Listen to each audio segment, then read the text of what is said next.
pribadi bersama dengan kepala, pejamkan mata sejenak. Bapa yang bersemai dalam kerajaan surga, yang boleh kami kenali dalam nama Tuhan Yesus Kristus.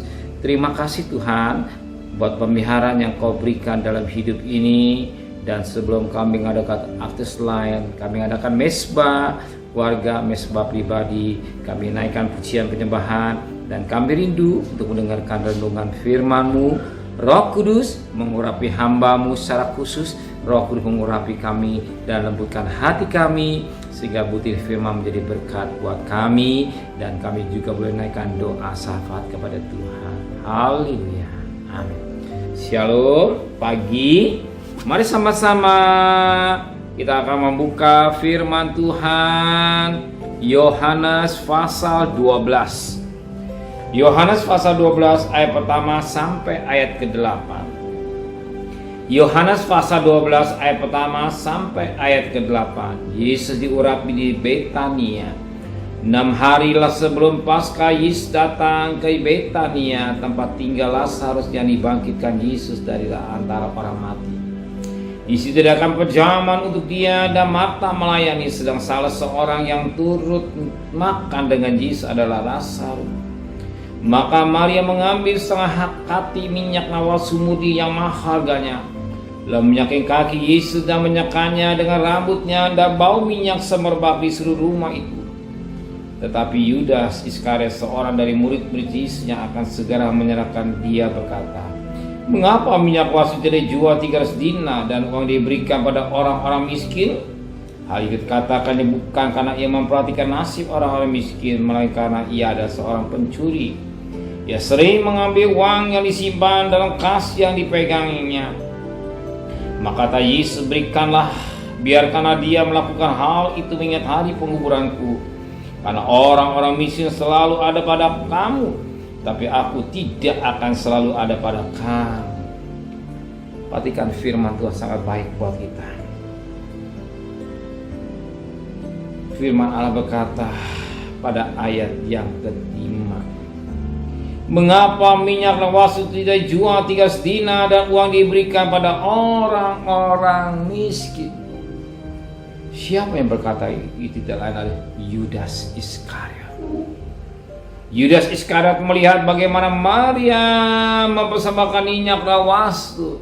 Kalau di total harganya 300 dinar. Upah zaman Yesus satu hari 1 dinar.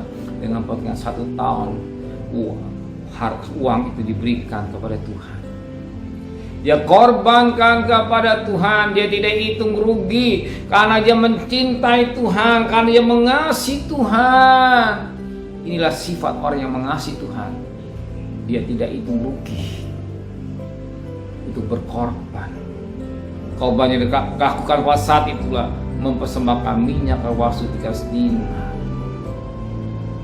Tetapi yang sangat menarik, ketika orang itu Maria berkorban, ternyata ada orang gak senang. Itulah Yudas Iskariot.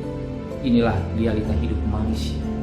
Ketika saudara berkorban dalam pekerjaan Tuhan, saudara memberi berkorban dalam ladang Tuhan, tobat mengenai pada tubuh Kristus, gak semuanya orang senang. Gak semuanya orang senang melihat sikap saudara. Atau pagi hari ini saudara datang mengadakan mesbah pribadi, mesbah keluarga, gak semua orang senang kalau saudara doa mencari Tuhan, mengutamakan Tuhan, adakan mesbah.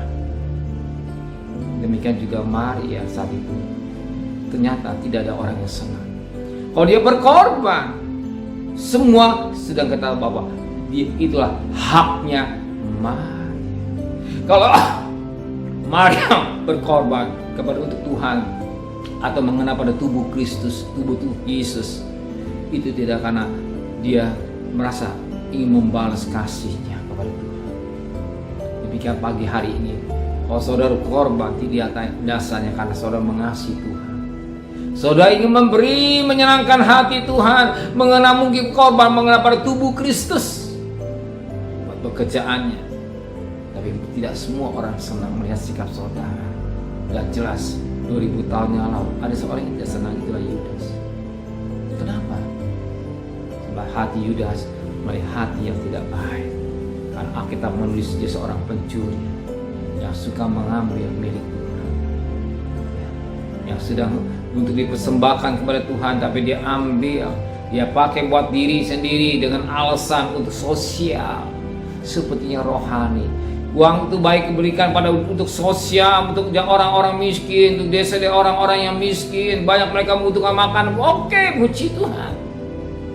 Tapi pada prinsip bukan itu jadi ukuran. Justru di luar sosial dia tidak bisa mendapat keuntungan melalui sosial. Justru yang kita tahu Tuhan mau mengenal pada tubuh Kristus. Tubuh Kristus itulah pekerjaannya. Ya, itulah pekerjaan. Mengenal bertubuh Kristus untuk korban. Pekerjaan Tuhan butuh uang. Pekerjaan Tuhan butuh uang. Maka saudara diberkati. Kalau saudara diberkati, kalau saudara berkorban, tidak itu rugi. Sebagaimana Maria, dia berkorban tidak untuk rugi. Secara logika bodoh, yes. Tapi dia tahu dia lakukan semua buat Tuhan. Sering kita berkorban buat Tuhan seperti bodoh, tidak. Tuhan juga akan perhitungkan segala pengorbanan saudara kepada Tuhan. Apa yang saudara berikan kepada Tuhan, apa yang saudara tabur kepada Tuhan dengan cucuran air mata, Alkitab menulis pasti pulang dengan sorak-sorai. Mazmur 126 ayat 5 dan 6. Apa yang saudara korbankan pagi hari ini lewat waktu yang sediakan waktu buat Tuhan, Tuhan juga akan perhitungkan. Kalau saudara siapkan waktu, berikan waktu sekian menit untuk datang kepada Tuhan, mengadakan mesbah, Tuhan juga perhitungkan pengorbanan saudara. Dan saya percaya dia juga akan menyiapkan segala kebutuhan saudara. Dia akan mencukupi segala kebutuhan rumah tangga saudara. Dia akan memberkati bisnis saudara. Dia akan memberkati pekerjaan saudara. Dia akan memberkati rumah tangga saudara. Dia akan memberkati hidup saudara. Kenapa? Firman Allah, namanya Maria tetap tertulis dalam kitab Alkitab. Berarti Tuhan memperhatikan Maria, Tuhan juga memperhatikan saudara. Amin. Saudara percaya, dia juga memperhatikan saudara. Dan saudara pasti akan berkorban waktu untuk mengadakan mesbah. Amin. Terima kasih Bapa di surga. Terima kasih buat firman yang mencerahkan mata rohani kami. Kalau kami berkorban tidak itu merugi. Kalau Maria berkorban tidak itu merugi. Kami percaya Engkau tetap ingat akan pengorbanan Maria. Engkau juga akan ingat pengorbanan kami, waktu kami, tenaga kami, finansial kami. Kami juga percaya Engkau akan memberkati kembali orang mencucurkan air mata pulang dengan sorak-sorai. Mazmur 126 ayat 5 dan 6. Kami percaya segala pengorbanan kami tidak sia-sia. Engkau akan perhitungkan Tuhan. Terima kasih Bapa, kembalikan kami besok pagi dalam keadaan tubuh yang sehat dengan tidak kurang satu apapun juga. Berkati Bapak Presiden, Wakil Presiden, para Menteri, para Gubernur, para Bupati, para Wali Kota, para Camat, para Lurah, para RW, para RT, para medis, para relawan, para TNI, para Polri, bahkan mereka yang berjuang ke depan. Pelihara keluarganya, pelihara mereka yang tugas-tugasnya dan budaknya. Pandemi menjadi endemi dan negara kami ekonomi tetap pulih. Engkau memberkati negara kami karena Engkau cinta tanah air Indonesia. Dan kekasih, terimalah berkat nikmat dari Allah Bapa, cinta kasih sayang dari Tuhan Yesus Kristus, dan berkat Roh Kudus menyertai saudara hari ini sampai Maranatha Tuhan Yesus datang. Yang cinta Dia katakan amin. Tuhan memberkati.